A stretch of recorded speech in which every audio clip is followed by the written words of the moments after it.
I'm Ian Sanders, author of Juggle. Today's Juggle Tapes interview is with Sarah Beeny. Sarah is a property development expert who also presents Property Ladder on TV, where she helps people make a success out of property developing. She's written a whole load of books on the subject, and she now juggles a career that includes 2 online ventures. She set up mysinglefriend.com, a dating website, and more recently has launched tepelo.com, which is a website where you can buy and sell property. She's a busy woman with a lot to juggle, plus she's got 4 young children, all under the age of 6. I'm going to go and meet her. Thanks for joining me today, Sarah. I'm really interested in knowing, you've carved out this real kind of portfolio career of a lot of different things that you juggle. Is that a result of kind of a grand plan and something you decided you want to do, or has it really all happened by accident? It's pretty much happened by accident, really.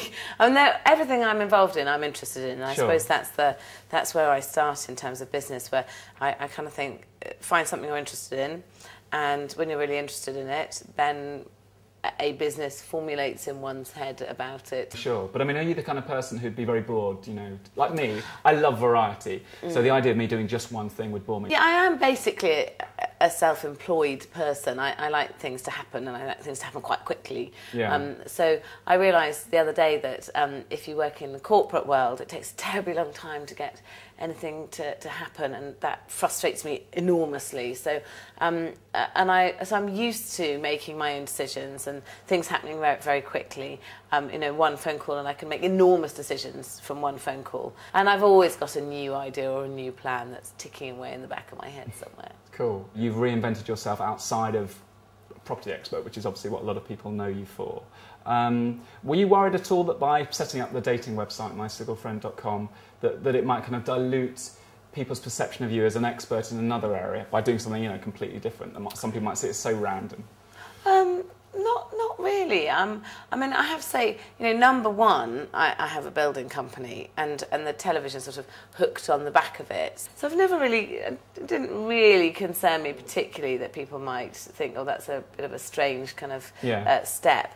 People that know me, I've always set people up with other people, and it seemed like a fun thing to do. I mean, I like organising parties, and Sure. well, now I have lots of children, I don't have as much time, but I used to be very good at organising holidays and parties and setting people up and introducing this person to that person, basically busybodying around in other people's lives, effectively. But at what stage did you turn that busybodying to, you said, right, I'm going to make a business out of this and launch mysinglefriend.com? I'd had a lot of businesses before, so it was the irritation of the fact that I had a friend who I'd set up on lots of dates, and I thought I need some new people to set them up with, and I couldn't think of anyone, and I thought, well, I need my friends' single friends to introduce them to. And then I woke up in the night and thought, why doesn't everybody who's got a single friend send me details of all their single friends, and then I can choose from them? And I thought, well, why don't we all send everyone? Why don't we have an internet site that does that? I'm a really firm believer that the internet sites should serve a purpose, and they should be really useful, and they should do something that makes your life easier. They shouldn't be about trying to make money or trying to do this. They should just make life easier. That's the only purpose of the internet, is to make life easier. Right. And so we launched My Single Friend with 8 people, our friends, on the site, and then rang everyone we knew and said, please put your single friends on. And now we've got many hundreds of thousands of people on the site. And to be honest, it's why we launched Tepelo as well, really, because I was annoyed that I was thinking, well, it's just so illogical that you can't put your own house on the internet. You have to get an agent to put you onto any of the big websites, and then you've got to pay the agent 12 grand or something. I mean, completely amazing that and buyers go straight to the internet, so why don't sellers? Sure. So, and it had been tried before, because I remember a few years ago trying to sell my house in London on a website, but it didn't have enough traffic to, no one knew about it. But what's different about Tepelo? Well, I suppose what's different is lots of things. One, is beautifully built, and that's a really big key issue. We looked at the other sell your own sites, and I think that they're quite clumsy to put your house on. They're difficult to put your house on. They don't hold your hands through the process. They don't explain to you how to sell a house, and so you've got to know a bit about it. Whereas we wanted people to be able to, we want to help people hold their hands through the process and show them how to do it and explain to them the terms. So we already in 3 months we're the biggest site for sell your own houses. I just think that they weren't very good, the sites that did it before. Yeah, I've always every business that I've been involved in, and especially my friend Tepelo is doing exactly. It's just thinking that's annoying, that doesn't exist. Well, then I'll build it. Do you set any limits to that, or is it really, like, might you set up a website that's selling kids' clothes if you thought that was a good idea because it's not done well, or do you think, right, I'm only going to go in certain areas of expertise? No, there's no limit. We've got businesses that are bubbling away, about to come forward next year as well, which are completely different as well. So fantastic. Yeah, they're all things that interest me, though. Yeah, they're not kind of completely random because they're all things that they sort of float my boat. Sure. So. And presumably you're passionate about all of them because you're busy enough entrepreneur anyway, and if you're going to take these other things on, you're going to have to work a lot harder, so presumably there have got to be things that you're really passionate about and you really love. Yeah, and they're things that I sort of do anyway, and then I kind of think, well, let's just twist that. But what are the challenges? Because you're talking about adding a lot of stuff on. I don't think you're losing any other business interests. You'll keep on adding all these other things on. I mean, what are the challenges in terms of, your time? Well, presumably that's the most difficult thing to juggle.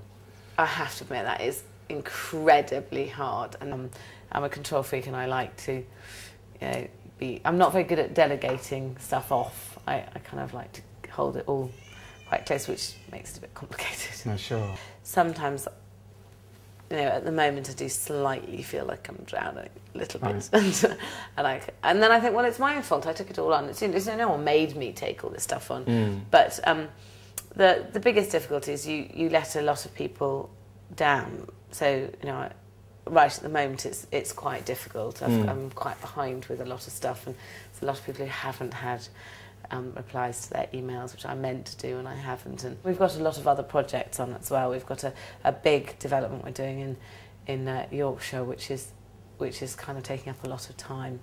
How hands-on are you with those kind of projects that you're going on site and? Well, it's a long way away, and it's complicated because a lot of travel time. And my husband and I. Well, he's probably a bit more. Well, he's there more because I've just had a baby. So sure. But yeah, pretty hands-on actually. Yeah. But ultimately, you prioritise. It's hard with the children as well. I mean, my first priority is the children. Sure. And that takes precedent over everything else. And then there's the children. Unfortunately, I have to admit, then there's my husband under the children, and then. Everything else comes next. All these different things you're doing, and it sounds like you've got a lot of other projects in the pipeline that are going to come to fruition in the future. What kind of, I understand what unites them in terms of your motivation, but what, in terms of out there in the marketplace, what do you kind of think the Sarah Beeny brand stands for in terms of everything that you're involved with? I suppose it's about making it simple and straightforward and not making things more complicated than they need to be, explaining things as they are in terms that people understand, that I understand, and making life simple and enjoying it. That's basically what I reckon I stand for, but who knows what everyone else thinks I stand for. Well, that's a really good mantra. Well, you're a very busy woman, so thanks a lot for finding time to talk to us today. Cheers. Thanks very much.